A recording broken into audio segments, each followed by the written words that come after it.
Selamat malam, perkenalkan nama saya Majon Alex Paji, mahasiswa Universitas Nusa Cendana, Prodi Penjaskes. Jadi pada kesempatan kali ini, untuk melengkapi tugas mata kuliah, kajian dan pengembangan kurikulum Penjaskes, di sini saya akan uh, mengkaji kurikulum mulai dari kurikulum 1947 sampai dengan kurikulum Merdeka. Oke, yang pertama, kurikulum 1947. Kurikulum 1947 merupakan kurikulum pertama yang lahir pada masa kemerdekaan, lebih tepatnya yaitu lahir setelah 2 tahun kemerdekaan dengan menggunakan istilah dalam bahasa Belanda, Leerplan, yang berarti rencana pembelajaran kurikulum 1947 di Indonesia pada saat itu masih dipengaruhi oleh sistem pendidikan kolonial Belanda dan Jepang, sehingga hanya meneruskan yang pernah digunakan sebelumnya. Kurikulum 1947 yang berjalan saat itu dikenal dengan sebutan Ranjana Pelajaran 1957 dan baru dilaksanakan di sekolah-sekolah pada tahun 1950. Pendidikannya ditetapkan oleh Pancasila di dalam kurikulum 1947 hanya memuat 2 hal pokok saja, yaitu daftar mata pelajaran beserta jam pelajaran dan garis-garis besar pengajarannya. Kelemahan dalam pembelajaran mengarah pada pola pengajaran penjajahan karena masih dalam masa penjajahan kolonial Belanda dan Jepang. Kelebihan mencerminkan kesadaran sebagai bangsa yang berdaulat dan menduduk pendidikan sebagai faktor penting terhadap memperkokoh berdirinya negara melalui persatuan dan kesatuan untuk mengusir penjajahan. Yang perlu dikembangkan dari kurikulum ini yaitu membina karakter, kesadaran bernegara dan bermasyarakat. Lanjut, kurikulum 1952, rencana pelajaran terurai atau kurikulum 1952 merupakan kurikulum di Indonesia yang berlaku sejak tahun 1952. Pembentuknya sebagai penyempurnaan dari rencana pelajaran 1947 atau kurikulum 1947. Ciri khas dari kurikulum ini adalah penggunaan kehidupan sehari-hari sebagai bagian dari materi pelajaran yang disusun dalam rencana pembelajaran. Kekurangan dari kurikulum ini, sayangnya kurikulum ini belum bisa menjangkau seluruh wilayah Indonesia karena pola yang dimiliki kurikulum tersebut baru mengarah pada sistem nasional saja. Kelebihan kurikulum ini juga sudah bisa mengarah pada sistem pendidikan di Indonesia secara nasional meskipun masih belum bisa merata hingga ke pelosok daerah. Berdasarkan kekurangan yang terdapat dalam kurikulum 1952, hal yang perlu diperhatikan atau dikembangkan adalah dalam hal kurikulum ini harus bisa menjangkau seluruh Indonesia, baik bagian visi dan misi agar guru bisa kreatif dan inovatif dalam mengajar siswa. Lanjut, kurikulum 1964. Kurikulum ini berciri bahwa pemerintah mempunyai keinginan agar rakyat mendapat pengetahuan akademik untuk membekalan pada jenjang SD. Di tingkat pendidikan dasar, penekanan lebih pada pengetahuan dan kegiatan fungsional praktis. Tujuannya adalah membentuk manusia Pancasila sejati dengan muatan materi pelajaran yang bersifat teoritis. Oke. Kelemahan kurikulum 1964 bahwa pemerintah mempunyai keinginan agar rakyat mendapat pengetahuan akademik untuk membekalan pada jenjang SD, sehingga pembelajaran dipusatkan pada program Pancawardhana ditekankan pada upaya untuk membentuk manusia Pancasila sejati, kuat, dan sehat jasmani, mempertinggi kecerdasan dan keterampilan jasmani, moral, budi pekerti, dan keyakinan beragama. Kelemahan kurikulum ini masih sentralistik, sistem masih diatur oleh pusat pemerintah. Jadi, tiap satuan pendidikan tidak dapat mengatur sistem pendidikan secara mandiri. Kurikulum ini sudah sangat baik, tetapi masih banyak hal yang harus diperhatikan. Tapi banyak hal juga yang sudah diperhatikan oleh kurikulum ini. Lanjut.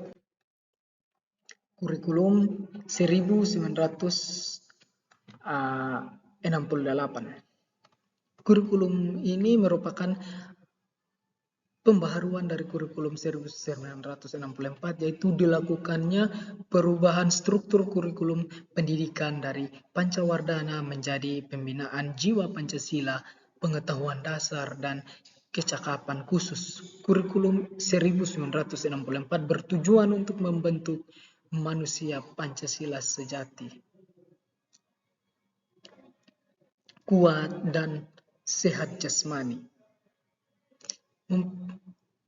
mempertinggi kecerdasan dan keterampilan jasmani, moral, budi pekerti, dan keyakinan beragama.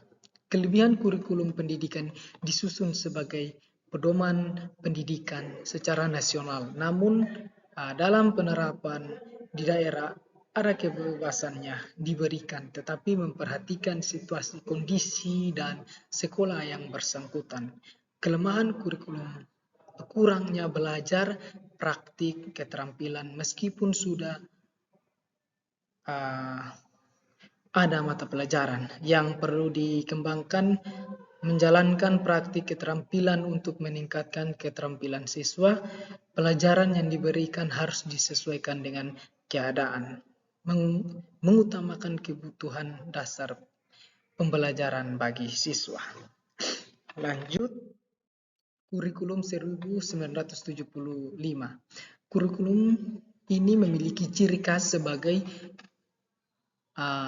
menganut pendekatan yang berorientasi pada tujuan. Setiap guru harus mengetahui dengan jelas tujuan yang harus dicapai oleh setiap murid di dalam menyusun rencana kegiatan belajar mengajar dan pembinaan murid untuk melaksanakan rencana tersebut.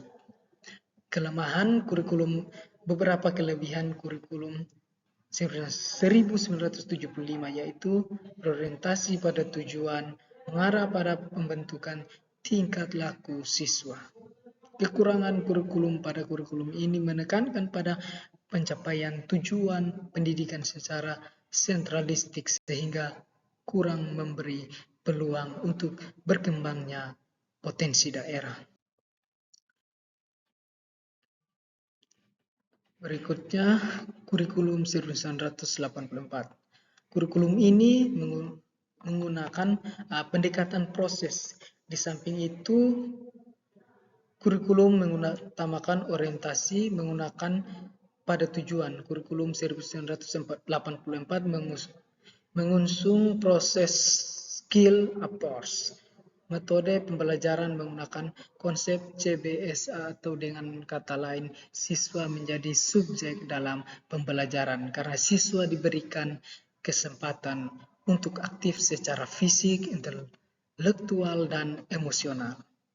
Keunggulan: memuat materi dan metode yang disebut secara rinci sehingga guru dan siswa mudah untuk melaksanakannya.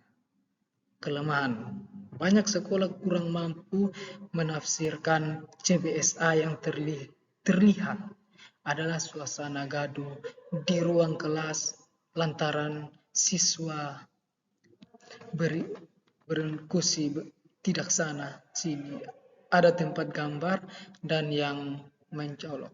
Yang perlu dikembangkan yaitu kebutuhan peserta didik secara individu sesuai dengan minat dan bakat serta kebutuhan lingkungan.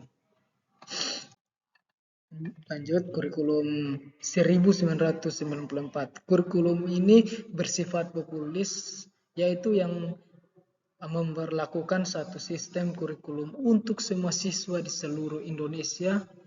Kurikulum ini bersifat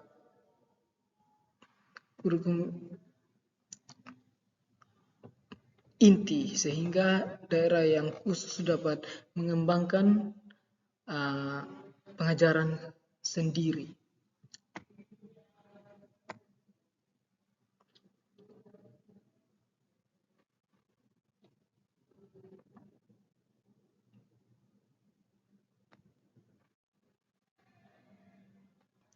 Disesuaikan dengan lingkungan dan kebutuhan masyarakat sekitar.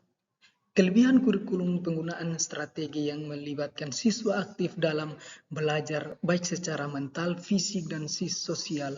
Pengajaran dari hal yang konkret ke hal yang abstrak, dari hal yang mudah ke hal yang sulit, dari hal yang kompleks ke hal yang konkret. Kelemahan kurikulum yaitu aspek yang dikedepankan dalam kurikulum 1994 terlalu padat dan banyak konsep pengajaran satu arah dari guru ke murid. Beban belajar siswa terlalu berat karena banyaknya mata pelajaran dan banyaknya materi atau substansi pada setiap mata pelajaran. Yang perlu dikembangkan dari kurikulum ini, beban belajar siswa terlalu berat karena banyaknya mata pelajaran dan banyaknya materi substansi setiap mata pelajaran. Materi pelajaran dianggap terlalu sukar karena kurang relevan. Berikutnya kurikulum 1999.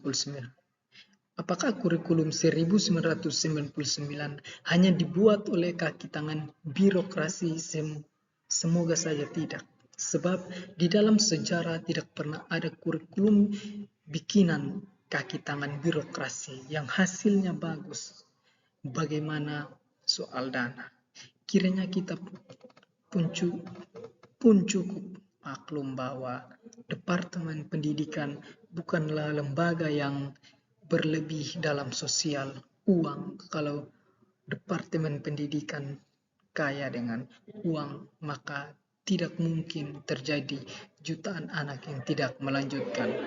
Ratusan ribu siswa yang putus sekolah, drop, serta undang-undang mahasiswa yang mengajukan cuti kuliah. Sekarang ini kita sudah memiliki Undang-Undang Nomor 22 Tahun 1999 tentang Pemerintahan Daerah serta Undang-Undang Nomor 25 Tahun 1999 tentang Pemerintahan Perimbangan Keuangan antara pemerintahan pusat dan daerah.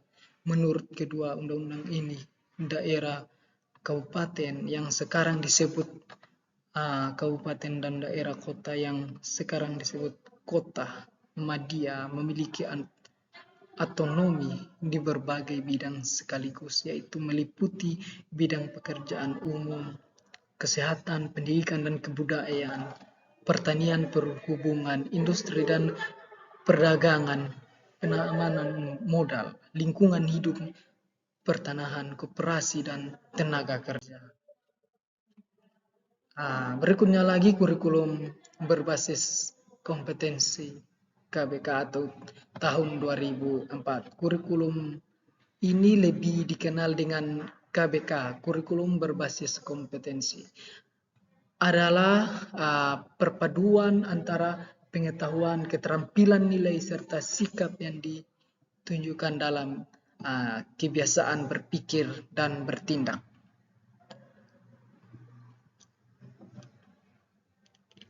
Adapun kompetensi dasar yang harus dimiliki siswa sesuai dengan tuntutan kurikulum ini ada 4, yaitu kompetensi akademik, yaitu peserta didik harus memiliki pengetahuan dan keterampilan dalam mengatasi beradaptasi dan persoalan hidup. Kompetensi okupasional, artinya peserta didik harus memiliki kesiapan dan mampu beradaptasi terhadap dunia kerja. Kelemahan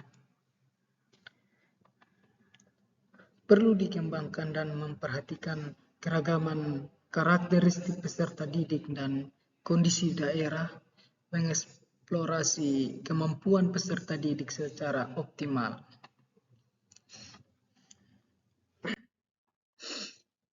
Berikutnya kurikulum tahun 2006. Jadi pada kurikulum ini, tingkatan satuan pendidikan atau KTSP merupakan kurikulum operasional yang disusun dan dilaksanakan oleh masing-masing satuan pendidikan dengan memperhatikan dan berdasarkan standar kompetensi serta kompetensi dasar yang dikembangkan oleh Badan Nasional Pendidikan (BNSP). Ciri-ciri KTSP yaitu berorientasi pada disiplin ilmu, berorientasi pada pengembangan individu, mengakses kepentingan daerah, merupakan kurikulum teknologis. Kelebihan mendorong terwujudnya otonomi sekolah dalam penyelenggaraan pendidikan. Kekurangan kurangnya SDM yang diharapkan mampu menjabarkan KTSP pada kebanyakan satuan pendidikan yang ada. Berikutnya lagi kurikulum 2013. Pada tahun ajaran 2013-2014, tepatnya sekitar pertengahan tahun 2013 diimplementasikan secara terbatas pada sekolah perintis, yakni pada kelas 1 sampai dengan kelas 4 untuk tingkat sekolah dasar, kelas 7 untuk SMP dan kelas 9 jenjang SMA. Kelas 10, maaf. Sedangkan pada tahun 2015 kurikulum sudah mulai diterapkan di kelas 1 sampai dengan kelas 5. Sedangkan untuk SMP kelas